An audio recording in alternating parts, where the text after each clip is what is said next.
সবাই তো মিষ্টি কুমড়ার শাকের রেসিপি খেয়েছেন। আজকে আমি দুর্দান্ত স্বাদে একটু ব্যতিক্রম করে রান্না করব। সঙ্গে থাকুন, দেখতে থাকুন। আসসালামু আলাইকুম। এস রোজি কুকিং চ্যানেলে সবাইকে স্বাগতম। প্রত্যেকটা জিনিসই যদি একটু সুন্দর করে পরিপাটি করে রান্না করা হয়, দেখবেন সেই খাবারটা অমৃত হয়ে যায়। বর্ষাকালে এরকম সুন্দর মিষ্টি কুমড়ার শাক পেলে বলেন দেখি কি করা যায়। আমি আজকে অন্যভাবে রান্না করব।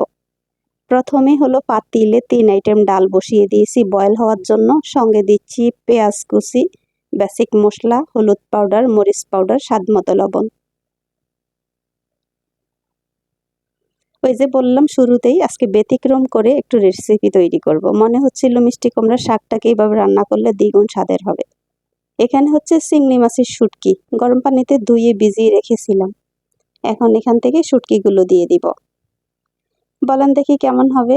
একদম ডাল থাকবে 3 আইটেম, শাক, তারপর হচ্ছে শুটকি। ওয়াও, সেই লেভেলের একটা খাবার তৈরি হবে। এখনো রিভিউ দিচ্ছি না, জাস্ট হচ্ছে মনে হচ্ছে শুরুটা যখন সুন্দর হচ্ছে শেষটা অনেক বেশি মজার হবে। একদম নেড়ে চেড়ে মিশিয়ে মশলার সঙ্গে বসিয়ে দিয়েছি। এখন দিব মিষ্টি কুমড়ার শাক। যেহেতু ডালগুলো ছোট ডাল, এগুলো সেদ্ধ হতে সময় নেবে না। সঙ্গে দিয়েছি আলু, মাংসের সঙ্গে যেভাবে কিউব করে করে আলু দেওয়া হয় সেই আলুটা দিয়েছি। আর এই শাকটা এত সুন্দর টাটকা শাক ছিল। বুঝতেছেন তাহলে কোন লেভেলের খাবার তৈরি হচ্ছে। নর্মালি হচ্ছে মাছ, মাংস, পোলাও, কোরমা সবাই অনেক বেশি লাইক করে, কিন্তু এই রকম খাবারগুলো সত্যি হেলদি ফুড। আমার তো এই খাবারগুলো অনেক বেশি লাইক করি। আমি সুস্থ থাকতে চাই, ভালো থাকতে চাই, সবাইকে ভালো রাখতে চাই। দেখতেই পেয়েছেন সবগুলো শাক আমি একসঙ্গে দিয়ে দিয়েছি। এখন একসাথে নেড়ে চেড়ে সুন্দর করে মিশিয়ে নিব মশলার সঙ্গে। আমার মা বলতেন, রান্না করতে জানলে বনের দুধ পাওয়া মজা লাগে। তো সেই কথাটাই হচ্ছে এটা। রান্না করলে মিষ্টি কুমড়ার শাক সবাই রান্না করে, কিন্তু এক একজনের রান্না করার ক্যাটাগরি এক এক রকম, তাই মজাটাও একটু ভিন্ন রকম। আজকে যেহেতু চিংড়ি মাছ তো নর্মালি আমাদের সব সবজিতে যায়, শাক সবজি বলেন। ওফ, দেখতে পাচ্ছেন কি সুন্দর হয়েছে। এখন শুধু রান্না হতে থাকবে আর আমি মজা করে একদম রান্না করে খেয়ে নিব। কষ্ট হচ্ছে আপনাদের জন্য, যদিও আপনাদেরকে দিতে পারছি না, কিচ্ছু করার নেই। ভাগ্যের নির্মম পরিহাস আমাদের মেনেই নিতে হয়, তাই কাউকে না দিয়ে আমি খেয়ে ফেলব। দেখতে পাচ্ছেন এখন পুরন দিব, মানে বাগার দিব। বেশি করে পেঁয়াজ, কাঁচামরিচ, তেল। পেঁয়াজটাকে ব্রাউন কালার করে আগে ভেজে নেই।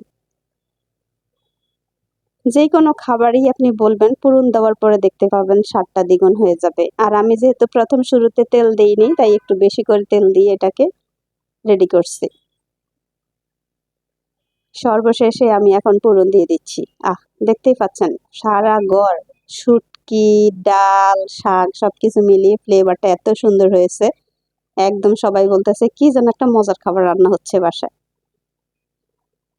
পুরন দেওয়ার পরে চারদিকে একটু সুন্দর করে মিশিয়ে নিলাম খাবারের সঙ্গে। এখন শুধু খাওয়ার পালা। আমার এটা কিন্তু হয়ে গেছে অলরেডি। এখন গরম ভাত দিয়ে খান, এমনিতে প্লেটে নিয়ে বসে বসে খান, এরকম খাবারগুলো সত্যি হচ্ছে নিরামিষ খাবার। এগুলোকে এমনিতেই খেতে অনেক বেশি মজার হয়।